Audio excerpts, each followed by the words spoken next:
Jayam Vishnupad Paramahamsa Prabhujakacharya Tirasata Shri Jagat Guru Saraswarup Ananda Prabhupada Ki Jai. Jayam Vishnupad Paramahamsa Prabhujakacharya Tirasata Shri Divine Grace A.C. Bhaktivedanta Swami Prabhupada Ki Jai. Ananta Koti Vaishnavanda Ki Jai. Namacharya Haridas Thakur Ki Jai. Prem Shikoho Shri Krishna Chaitanya Prabhu Nityananda Shri Advaita Gadadhar Shri Vasari Gaur Bhaktivinoda Ki Jai. Shri Radha Krishna Gopa Gopinath Shyamakunda Radhakunda Giri Govardhan Ki Jai. Vrindavan Dham Ki Jai. Mayapur Dham Ki Jai. Jagannath Puri Dham Ki Jai. Jamuna Mai Ki Jai. Ganges Mai Ki Jai. Srimati Tulsi Devi Ki Jai. Nitai Gaur's World Mission Ki Jai. All glories to the assembled devotees. All glories to the assembled devotees. All glories to the assembled devotees. All glories to Shishi Guru and Gauranga, Gaur Premananda. Oh.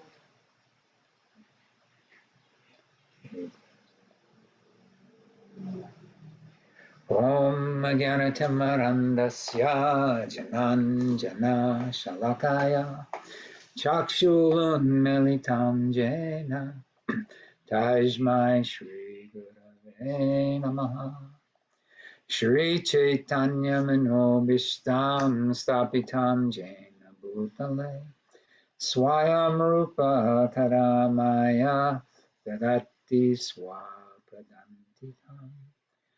I was born in the darkest of ignorance, but my spiritual masters have opened my eyes with the torchlight of knowledge. I offer my respectful obeisances unto them. When will Srila Rupa Goswami Prabhupada, who is established within this material world, the mission to fulfill the desire of Lord Chaitanya, give me shelter at his lotus feet? Haribol, namaste. Today we're reading from the Śrīmad Bhāgavatam by His Divine Grace A.C. Bhaktivedanta Swami Prabhupada. Canto 8, Chapter 23. The Demigods Regain the Heavenly Planets. Sukadeva Goswami said, when the Supreme, Ancient, Eternal Personality of Godhead had thus spoken to Bali Maharaj, who is universally accepted as a pure devotee of the Lord, and therefore a great soul, Bali Maharaj, his eyes filled with tears, his hands folded, and his voice faltering in devotional ecstasy, responded as follows. Bali Maharaj said, what a wonderful effect there is in even attempting to offer respectful obeisances to you. I merely endeavored to offer you obeisances, but nonetheless the attempt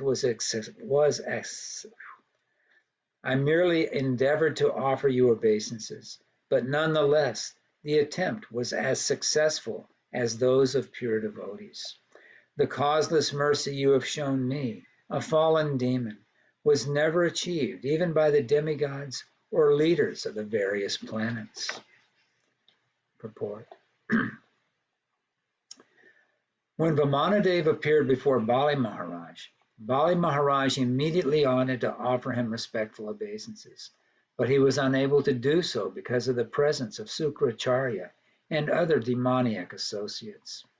The Lord is so merciful, however, that although Bali Maharaj did not actually offer obeisances, but only endeavored to do so within his mind, the Supreme Personality of Godhead blessed him with more mercy than even the demigods could ever expect.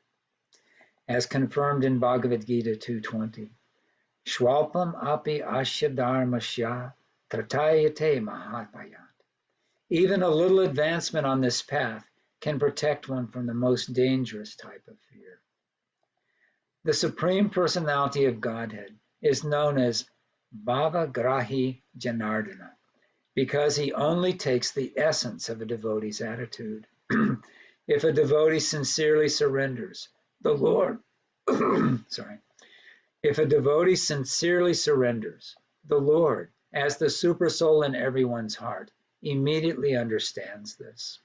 Thus, even though externally A devotee may not render full service if he is internally sincere and serious. The Lord welcomes his service nonetheless. Thus the Lord is known as Bhavagahi Janardana, because he takes the essence of one's devotional mentality. How wonderful is that?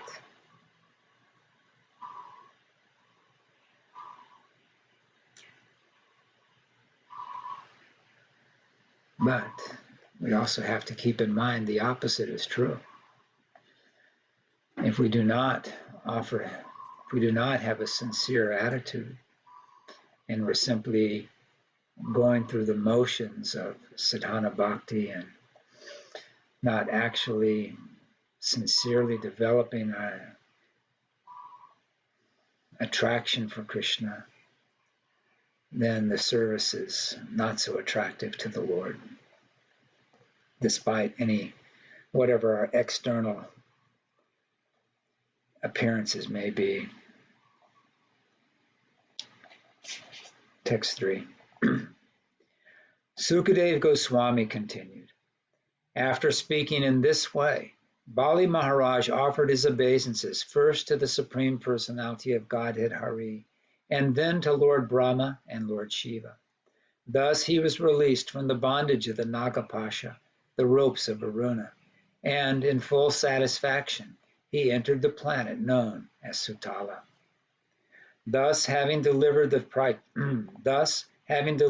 proprietorship of the heavenly planets to Indra, and having fulfilled the desire of Aditi, mother of the demigods, the Supreme Personality of Godhead ruled the affairs of the universe. When Prahlad Maharaj heard how Bali Maharaj, his grandson and descendant, had been released from bondage and had achieved the benediction of the Lord, he spoke as follows in a tone of greatly ecstatic devotion. Prahlad Maharaj said, O Supreme Personality of Godhead, you are universally worshipped. Even Lord Brahma and Lord Shiva worship your lotus feet. Yet, although you are such a great personality, you have kindly promised to protect us, the demons. I think that such kindness has never been achieved, even by Lord Brahma, Lord Shiva, or the goddess of fortune Lakshmi, what to speak of other demigods or common people. Purport. The word Durgapala is significant. The word Durga means that which does not go very easily. Generally, Durga refers to a fort, which one cannot very easily enter. Another meaning of Durga is difficulty. Because the Supreme Personality of Godhead promised to protect Bali Maharaj and his associates from all dangers, he is addressed here as Durgapala, the Lord who gives protection from all miserable conditions.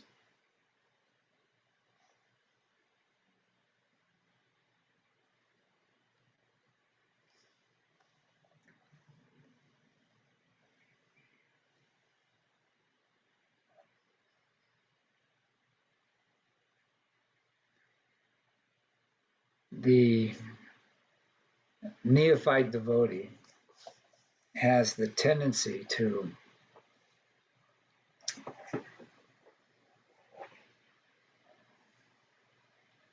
still make distinctions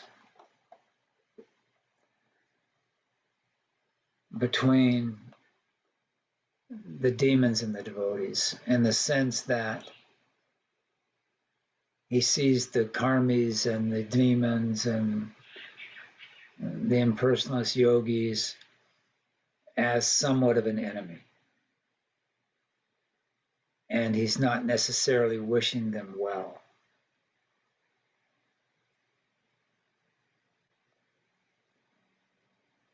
Because he's not really understanding the heart of Krishna. Krishna sees everyone as his part and parcel, sees everyone as his child, and he loves them all unconditionally. So yes, in this conditioned world, as the material world, he externally favors the devotees over the demons. But that does not mean he's not the well-wisher of the demons. But, as he explains in Bhagavad Gita, as they surrender unto me, I reward them accordingly. I reciprocate with them accordingly. So the demons, because they're still harboring some animosity towards the Lord, then he reciprocates accordingly. But that doesn't mean that his love is not unconditional and that he's not their well-wisher and doesn't wish them well. He gives them protection when it's necessary. Text 7. O supreme shelter of everyone, great personalities like Lord Brahma enjoy their perfection simply by tasting the honey of rendering service at your lotus feet. But as for us, who are all rogues and debauchees born of an envious family of demons, how have we received your mercy? It has been possible only because your mercy is causeless. O my Lord, your pastimes are all wonderfully performed by your inconceivable spiritual energy and by her perverted reflection, the material energy. You have created all the universes. As the supersoul of all living entities, you are aware of everything, and therefore you are certainly equal toward everyone. Nonetheless, you favor your devotees. This is not partiality, however, for your characteristic is just like that of a desire tree, which yields everything according to one's desire. Purport. The Lord says in Bhagavad Gita 9:29, Samoham sarva bhuteshu name draveshu stina priya ye bhajanti tu mam bhaktya mayite teshu chapiyaham. I envy no one, nor am I partial to anyone. I am equal to all. But whoever renders service unto me in devotion is a friend, is in me, and I am also a friend to him. The Supreme Personality of Godhead is certainly equal toward all living entities, but a devotee who fully surrenders at the lotus feet of the Lord is different from a non-devotee. In other words, everyone can take shelter at the lotus feet of the Lord to enjoy equal benedictions from the Lord, but non-devotees do not do so, and therefore they suffer the consequences created by the material energy. We can understand this fact by a simple example. The king or government is equal to all citizens. Therefore, if a citizen is capable of receiving special favors from the government, is offered such favors, this does not mean that the government is partial. One who knows how to receive favors from the authority can receive them, but one who does not neglects those favors and does not receive them. There are two classes of men, the demons and the demigods. The demigods are fully aware of the Supreme Lord's position, and therefore they are obedient to him. But even if demons know about the supremacy of the Lord, they purposefully defy his authority. Therefore, the Lord makes distinctions according to the mentality of the living being, but otherwise he is equal to everyone. Like a desire tree, the Lord fulfills the desires of one who takes shelter of him, but one who does not take such shelter is distinct from the surrendered soul. One who takes shelter at the lotus feet of the Lord is favored by the Lord, regardless of whether such a person is a demon or a demigod.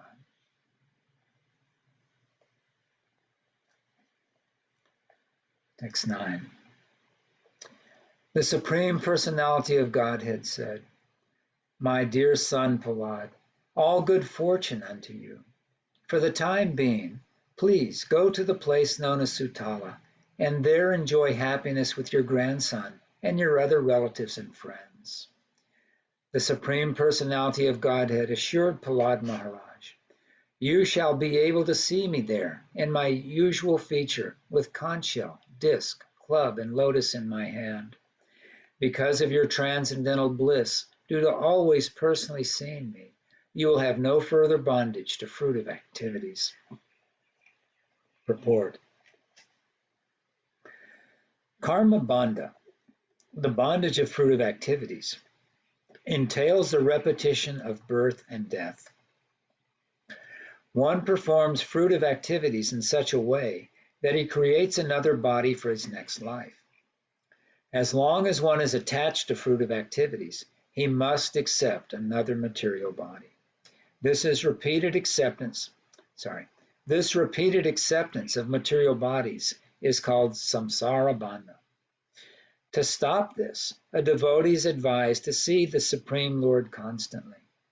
The Kanishta Adhikari, or neophyte devotee, is therefore advised to visit the temple every day and see the form of the Lord regularly. Thus, the neophyte devotee can be freed from the bondage of fruitive activities.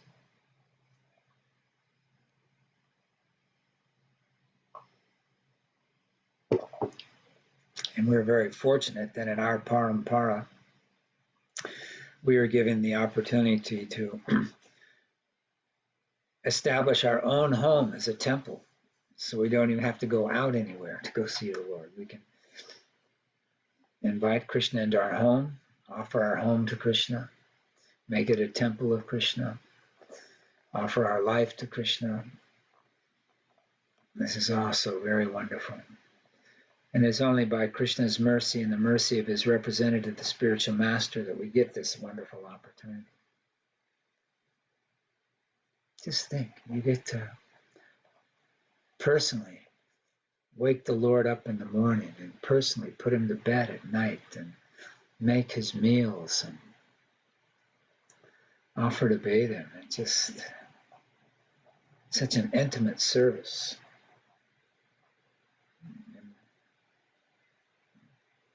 Main qualification is the desire to do it, and the blessing of the spiritual master who asks Krishna to come and accept your service. Text 12. Srila Sukadeva Goswami said, accompanied by Bali Maharaj, my dear King Parikshit, Prahlad Maharaj, the master of all the chiefs of the demons, took the Supreme Lord's order on his head with folded hands. After saying yes to the Lord, circumambulating him, and offering him respectful obeisances, he entered the lower planetary system known as Sutala. Hari, the Supreme Personality of Godhead Narayan, thereafter addressed Sukracharya, who was sitting nearby in the midst of the assembly with the priest, Brahma, Hotra, Ugata, and Advaryu. O Maharaj Parikshit, these priests were all Brahmavadis, followers of the Vedic principles for performing sacrifices. O best of the Brahmins, Sukracharya, please describe the fault or discrepancy in your disciple Bali Maharaj, who engaged in performing sacrifices. This fault will be nullified when judged in the presence of qualified Brahmins. Purport. When Bali Maharaj and Prahlad Maharaj had departed for the planet Sutala, Lord Vishnu asked Sukracharya what the fault was in Bali Maharaj for which Sukracharya had cursed him. It might be argued that since Bali Maharaj had now left the scene, how could his faults be judged? In reply to this, Lord Vishnu informed Sukracharya that there was no need for Bali Maharaj's presence, for his faults and discrepancies could be nullified if judged before the Brahmins. As will be seen in the next verse, Bali Maharaj had no faults. Sukracharya had unnecessarily cursed him. Nonetheless, this was better for Bali Maharaj. Being cursed by Sukracharya, Bali Maharaj was deprived of all his possessions, with the result that the Supreme Personality of Godhead favored him for his strong faith and devotional service. Of course, a devotee is not required to engage in fruitive activities. As stated in the Shastra, Sarvahanam Achuteya, Bhagavatam 4:31-14. By worshiping Achyuta, the Supreme Personality of Godhead, one satisfies everyone. Because Bali Maharaj had satisfied the Supreme Personality of Godhead, there was no discrepancies in his performance of sacrifices. Text 15. Sukracharya said, "My Lord, you are the enjoyer and lawgiver in all performances of sacrifice, and you are the Jagna Purusha, the person to whom all sacrifices are offered. If one has fully satisfied you, where is the chance of discrepancies or faults in his performance of sacrifice?" Purport. In Bhagavad Gita 5:29, the Lord says, Bhoktaram Jagnatapashyam Sarvaloka Maheshvaram. The Lord, the Supreme Proprietor, is the actual person to be satisfied by the performance of jagnas. The Vishnu Purana 389 says, Vanashramanachatva Purushena Paraha Punam Vishnu Aradhaye Pranta Nanyatat Toshakaranam. All the Vedic ritualistic sacrifices are performed for the purpose of satisfying Lord Vishnu, the Jagna Purusha. The divisions of society, Brahman, Kshatriya, Vaishya, Sudra, Brahmacharya, Grahastha, Vanaprastha, and Sannyas, are all meant to satisfy the Supreme Lord Vishnu. To act according to this principle of the Varnashram institution is called Varnashrama Charana. In Śrīmad Bhāgavatam 1.2.13, Sutta Goswami says, Ata pumbir dvija shresha vanashram vihagasha shvanushti tasya dharmasya shamshidhir hari tashanam. O best of the twice-born, it is therefore concluded that the highest perfection one can achieve by discharging his prescribed duties according to the caste divisions and orders of life is to please the Supreme Personality of Godhead. Everything is meant to satisfy the Supreme Personality of Godhead. Therefore, since Bali Maharaj had satisfied the Lord, he had no faults, and Sukracharya admitted that cursing him was not good. Text 16. There may be discrepancies in pronouncing the mantras and observing the regulative principles, and, moreover, there may be discrepancies in regard to time, place, person, and paraphernalia. But when your Lordship's holy name is chanted, everything becomes faultless. Oh, this is such a wonderful verse. Purport. Sri Chaitanya Mahaprabhu has recommended, Harinama, Harinam, Harinam eva kevalam, Kalona steva nasteva nasteva gatiranyata. In this age of quarrel and hypocrisy, the only means of deliverance is chanting the holy name of the Lord. There is no other way, there is no other way, there is no other way. And that's from the Brihanaradiya Purana 38.126. In this age of Kali, it is extremely difficult to perform Vedic ritualistic ceremonies or sacrifices perfectly. Hardly anyone can chant the Vedic mantras with perfect pronunciation or accumulate the paraphernalia for Vedic performances. Therefore, the sacrifice recommended in this age is Sankirtan, constantly chanting of the holy name of the Lord. Jagnai Sankirtana Prayir Yajnanti Hi Samadhisha, Bhagavatam 11.5.29. Instead of wasting time performing Vedic sacrifices, those who are intelligent, those who possess good brain substance, should take to the chanting of the Lord's holy name and thus perform sacrifice perfectly. I have seen that many religious leaders are addicted to performing jagnas and spending hundreds and thousands of rupees for imperfect sacrificial performances. This is a lesson for those who unnecessarily execute such imperfect sacrifices. We should take the advice of Sri Chaitanya Mahaprabhu. Yajnai Sankirtan Prayir Jananti Hi Samushirhasha. Although Sukracharya was a strict Brahmin, addicted to ritualistic activities, he also admitted, Nishcha Dram Anushta Kirtanam Tattva. My Lord, constant chanting of the holy name of your Lordship makes everything perfect. In Kali Yuga, the Vedic ritualistic ceremonies cannot be performed as perfectly as before.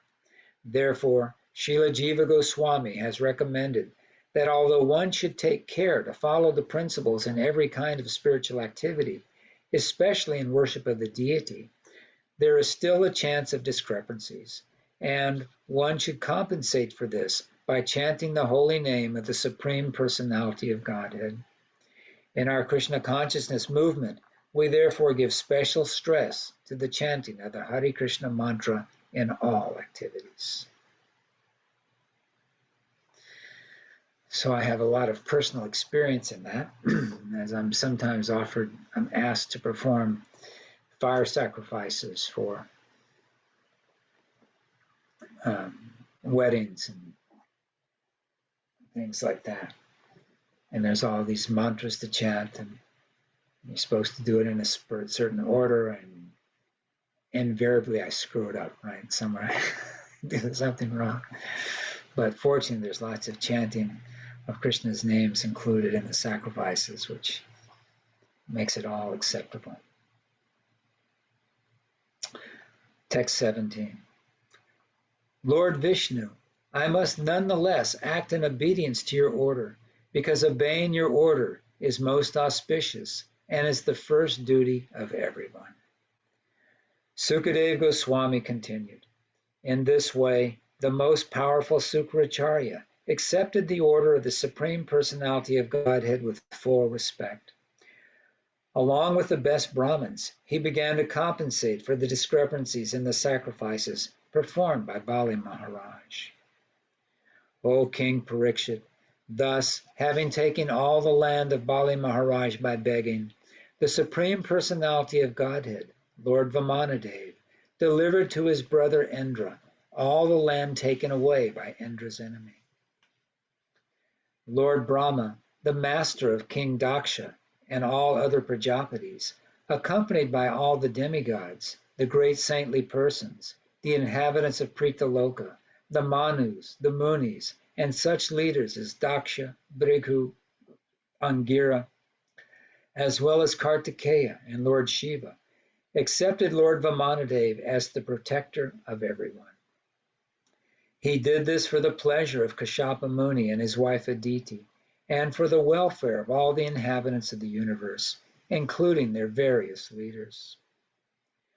O King Parikshit, Indra was considered the king of all the universe, but the demigods, headed by Lord Brahma, wanted Upendra, Lord Vamanadev, as the protector of the Vedas, the principles of religion, fame, opulence, auspiciousness, vows, elevation to the higher planetary system, and liberation.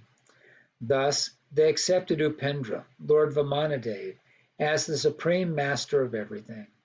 This decision made all living entities extremely happy.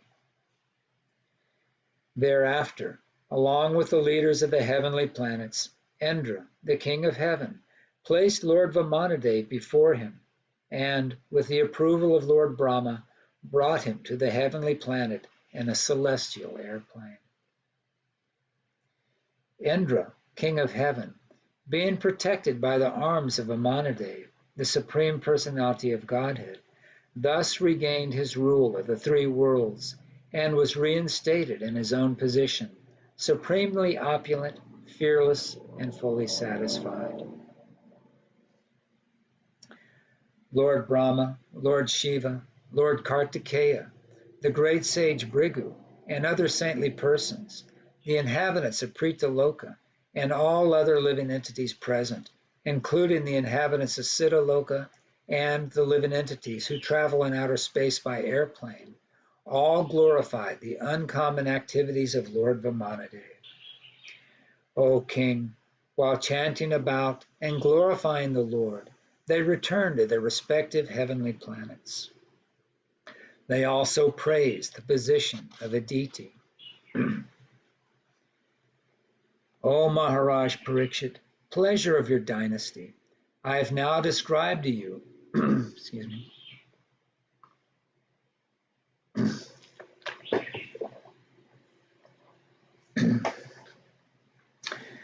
O Maharaj Parikshit, pleasure of your dynasty. I have now described to you everything about the wonderful activities of the Supreme Personality of Godhead Vamanadev. Those who hear about this are certainly freed from all the results of sinful activities. One who is subject to death cannot measure the glories of the Supreme Personality of Godhead Trivikrama, Lord Vishnu, any more than he can count the number of atoms on the entire planet Earth. No one, whether he be born already or destined to take birth, is able to do this. This has been sung by the great sage Vasishtha. Purport. Vasishtha Muni has given a mantra about Lord Vishnu. Nate Vishnur Jayamano na Jato Mahimama Param Anantanama Pa. No one can estimate the extent of the uncommonly glorious activities of Lord Vishnu. Sorry. Unfortunately, there are so-called scientists who are subject to death at every moment, but are trying to understand by speculation the wonderful creation of the cosmos. This is a foolish attempt. Long, long ago, Vasishtha Muni said that no one in the past could measure the glories of the Lord, and that no one can do so in the future. One must simply be satisfied with seeing the glorious activities of the Supreme Lord's creation. The Lord therefore says in Bhagavad Gita 10:42, Vishtabhayam idam Krishnam ekashena stito jagat. With a single fragment of myself, I pervade and support this entire universe. The material world consists of innumerable universes, each one full of innumerable planets, which are all considered to be the products of the Supreme Personality of Godhead's material energy. Yet, this is only 1/4 of God's creation. The other 3/4 of creation constitute the spiritual world. Among the innumerable planets in only one universe, the so-called scientists cannot understand even the moon or Mars, but they try to defy the creation of the Supreme Lord and his uncommon energy. Such men have been described as crazy. Numam pratmata krutete vikarma. Sorry. Numam pramata krute vikarma. Bhagavatam 5:5-4. Such crazy men unnecessarily waste time, energy, and money in attempting to defy the glorious activities of Urukrama, the Supreme Personality of Godhead. I was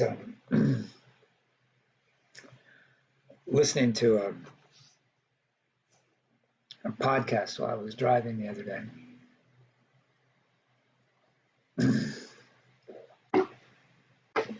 On NPR, it's called Science Friday.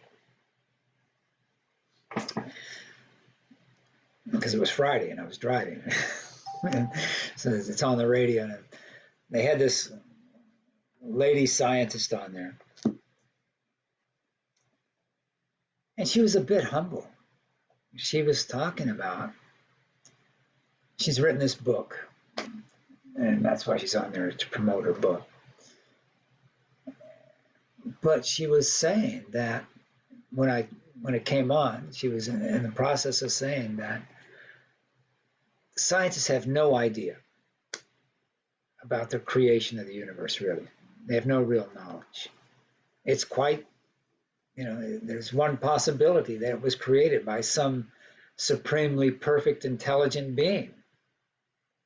But they simply have no way of knowing that. And she said the problem that most scientists have with that is what she termed as infinite reductionism. And what she meant by infinite reductionism is that for a scientist, so-called scientist, material scientist, they study cause and effect. So for every effect, there must be a cause. The problem is you get to a certain point where there must be a supreme cause, right? So they're sitting here and they're looking around and they're seeing this amazing planet, this amazing universe that they have no capability of comprehending. It's just so unfathomably complex and amazing.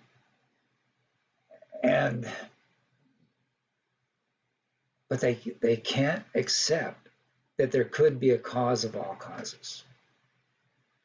It just doesn't fit in with their so-called scientific understanding that every cause has an effect. I mean, every effect has a cause.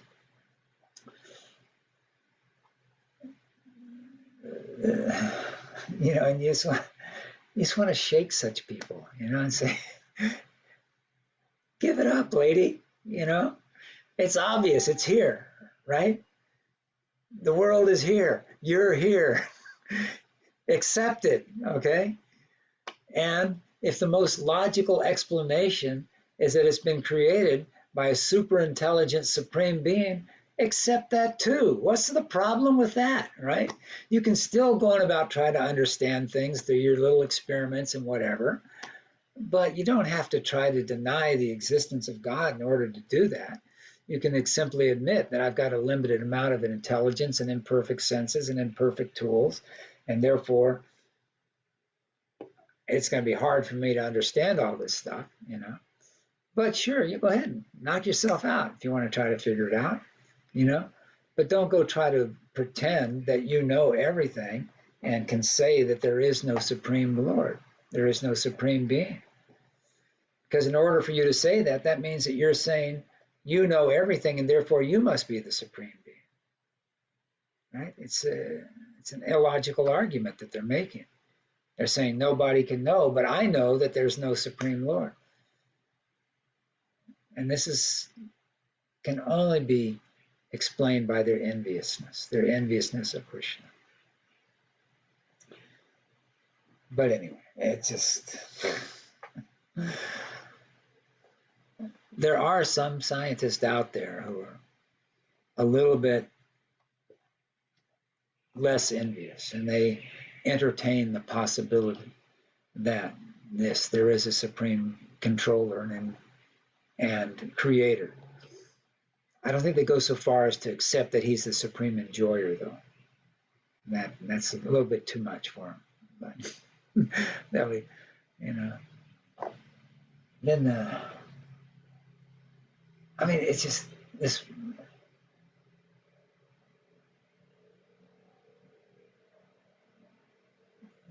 This world is just so incredible. The complexity of it.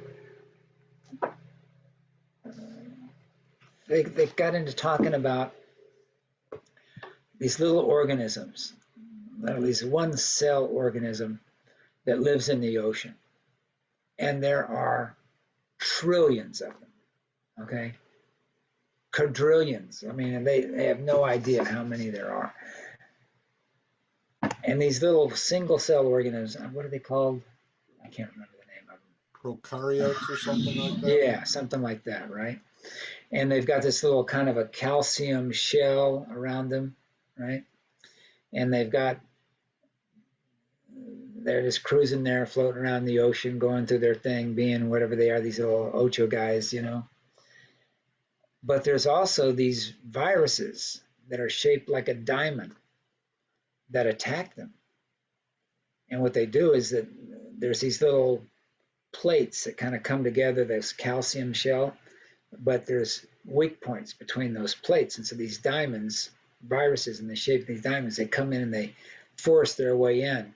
And they get inside this organism, and they use that organism and they multiply inside that organism and make a whole bunch more viruses, and all of a sudden these viruses pop out, and there's so many of them, and it pops the thing and they just start streaming out of it. All right, this is a single cell organism, right? But it wants to live, right? And so when it realizes it's too late for me, they have a defense mechanism against these guys. Krishna is so incredible, right?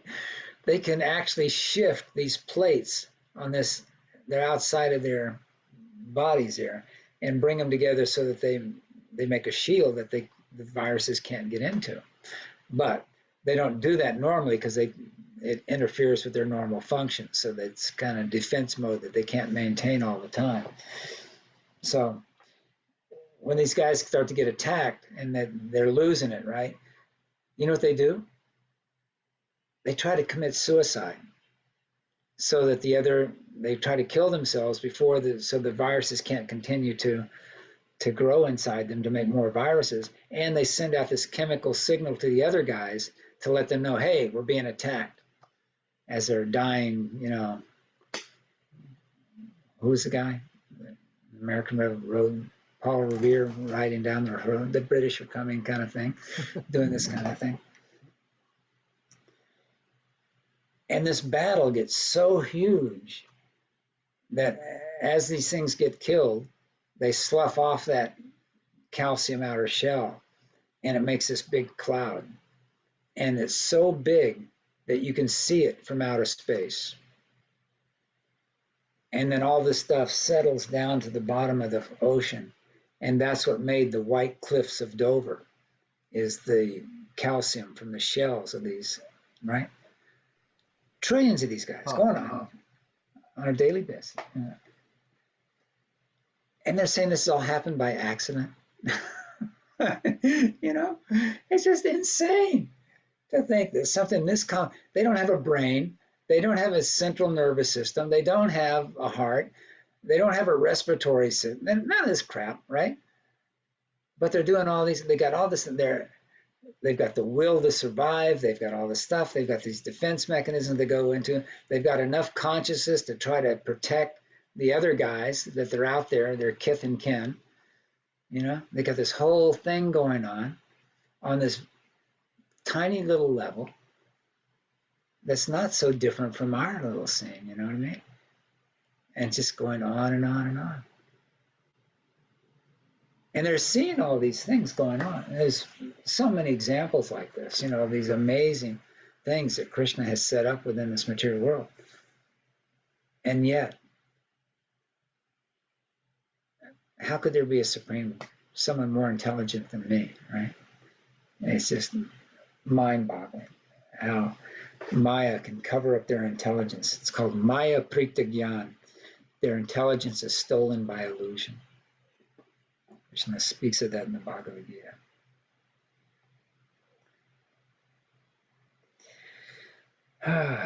Krishna. Somehow or another,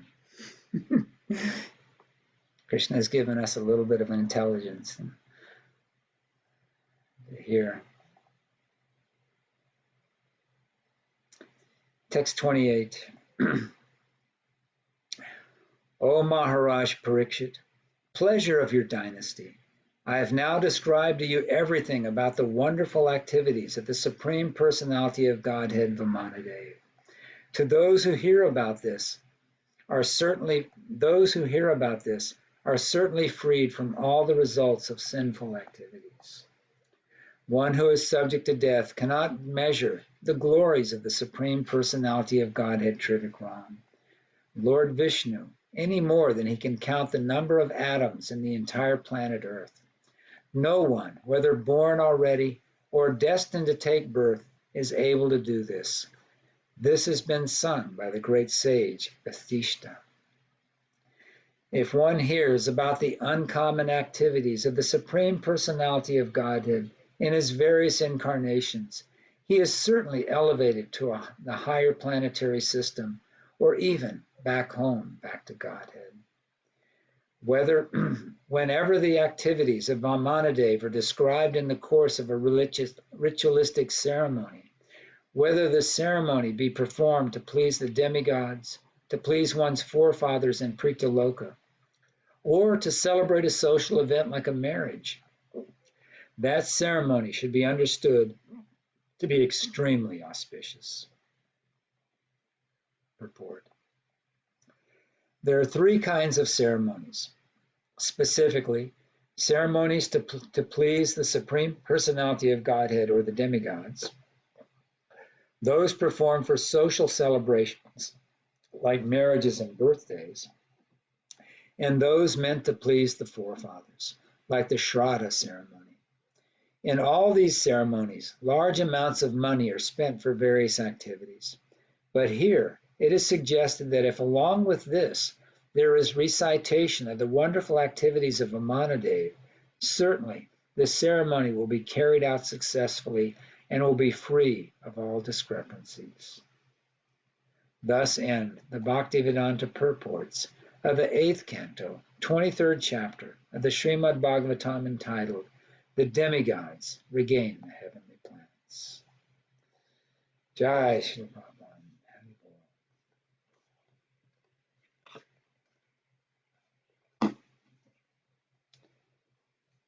Well, that didn't take as long as I thought it would. Hari Bol. We have time for some discussion if anybody has anything they'd like to bring up or talk about.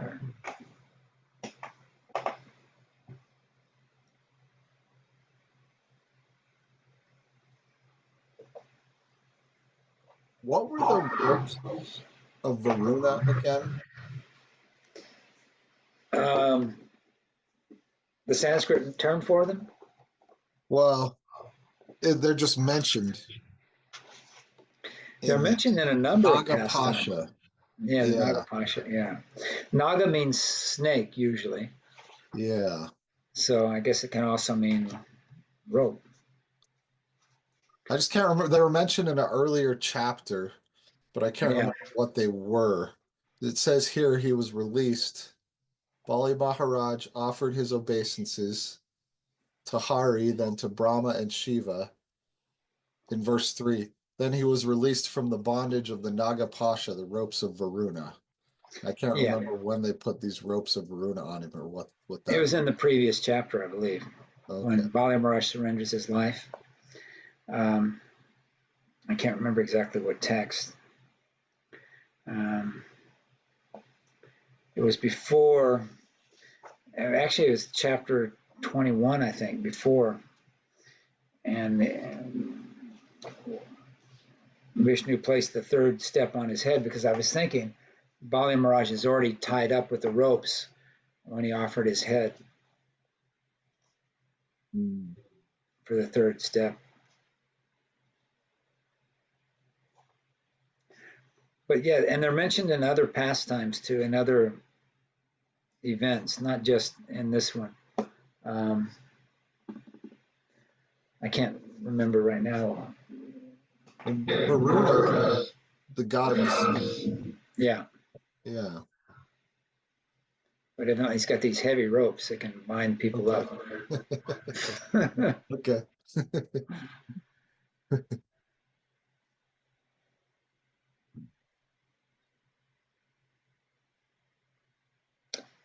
Anything else?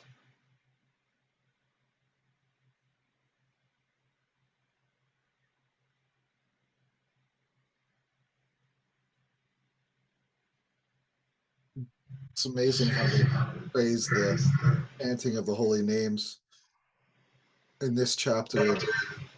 Well, at other times in the Bhagavatam, it just seems like it pops up every now and then. It's really nice.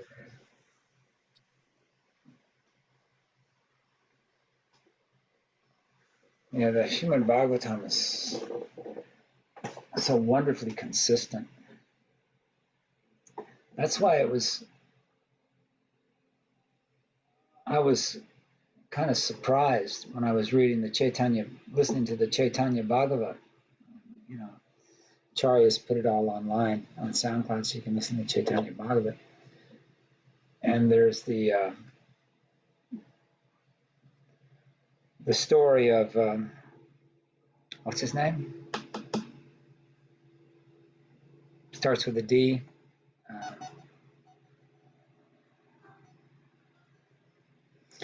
He was offensive. He was. Devananda? Devananda, yeah. Thank you, Krishna. Devananda Pandit, during Lord Chaitanya's time, he was a Śrīmad Bhāgavatam scholar, but he didn't understand it in terms of devotional service. And he would give regular classes on the Śrīmad Bhāgavatam, but never touch on devotional service to the Supreme Lord. And Srivas, hearing that they were reciting the Śrīmad Bhāgavatam, went to one of his classes, and they were reciting these verses, and Srivas went into ecstasy and began crying and out of ecstasy and rolling on the floor. And all the other students there who were, I don't know what they were getting out of this, but they thought this guy's a disturbance, and they picked him up and took him outside and threw him in the street.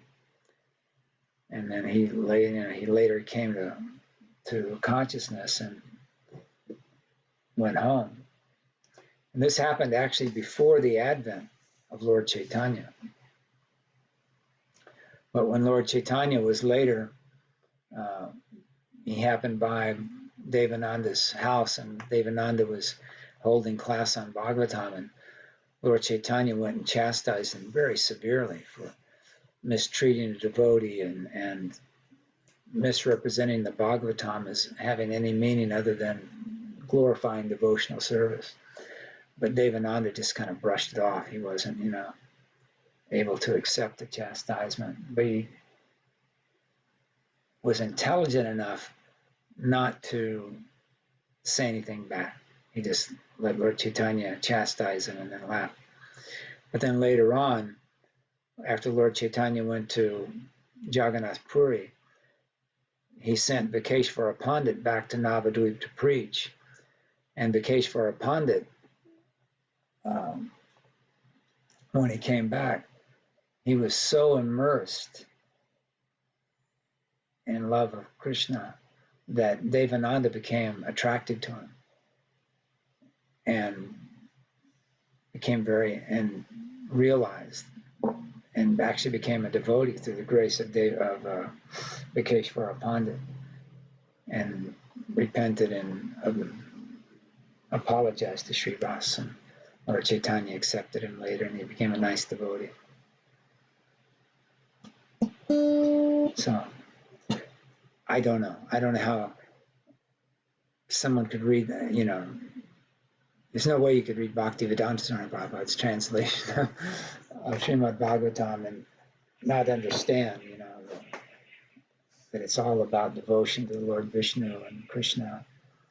But not being a Sanskrit scholar, there's probably, because you look at the Sanskrit, there's no pronunciation, right? There's no capitalization. There must be all kinds of ways that you can. Oh, no punctuation. Yeah, punctuation. Yeah. And punctuation can really change the meaning of a phrase or a sentence, right? That's true. So, anyway, not being a Sanskrit scholar, I don't have any entrance into those kind of things, but there must be, and that's Krishna's whole thing with the material world. It's designed in such a way that one is not forced to accept the existence of God or to surrender to God. It's all set up in such a way that if you want to be an atheist, you want to be a demon, go for it. You can do it. No one's going to be able to convince you otherwise. And that's why, distributing prasadam and chanting Sankirtan is so important, because those activities, people get exposed to them, and that starts that little seed of sukriti that can get built on over time and let them so they can eventually be able to hear. All right, I'll chant for a couple of minutes.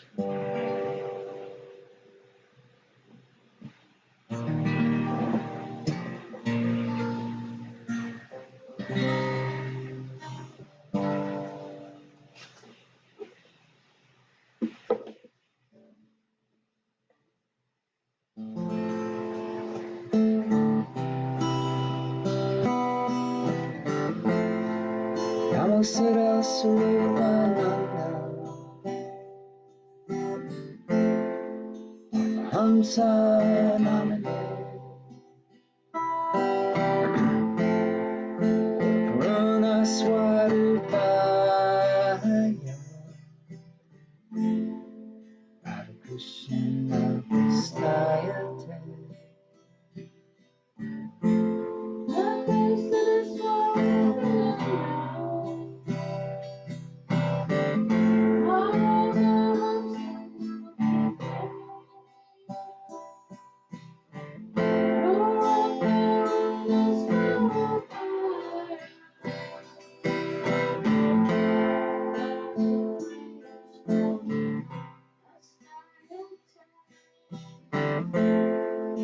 Stay satisfied, Deva. Ravani Pracharane Sesha Sanyavad Astitya Vishatarane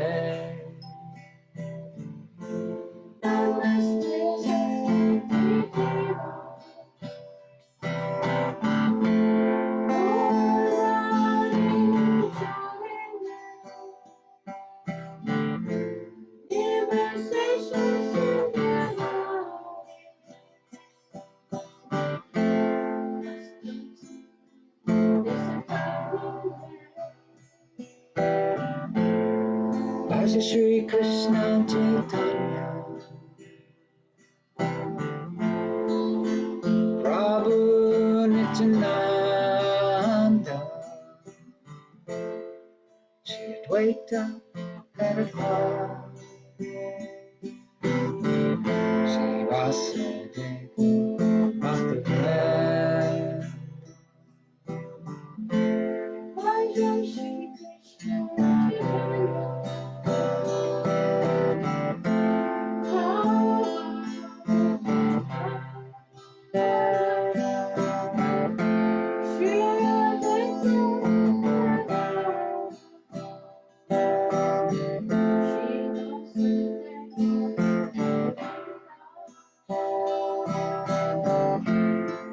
Hare Krishna,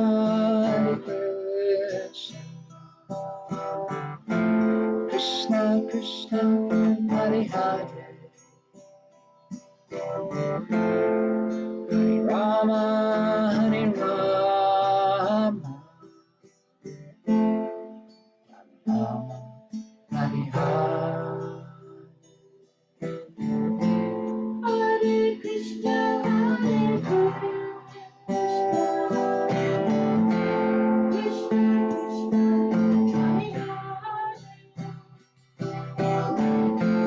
Hare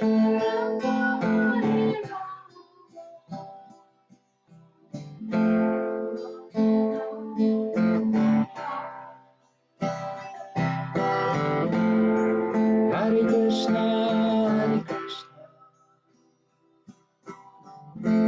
Krishna Krishna, Hare Hare, Hare Rama, Hare Rama, Rama Rama, Hare Hare. Hare Krishna, Hare Krishna, Krishna Krishna, Hare Hare, Hare Rama, Hare Rama,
Jaya Radhe, Jaya Krishna, Jaya Jaya Pranama, Shri Govinda Gopinath,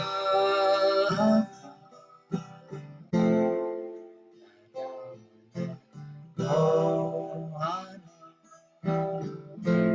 Jaya Radhe, Jaya Krishna, Jaya Jaya Jaya, Shri Govinda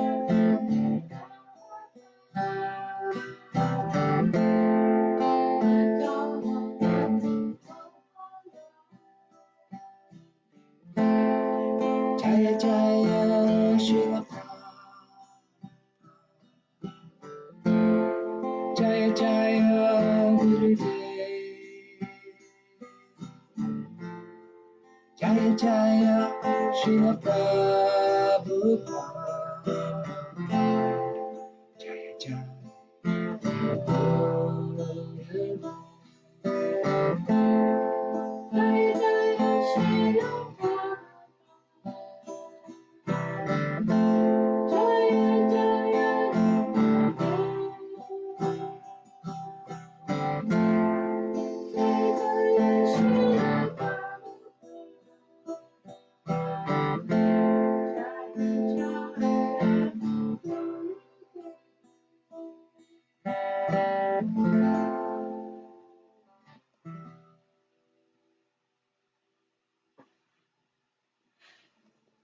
Hari Om.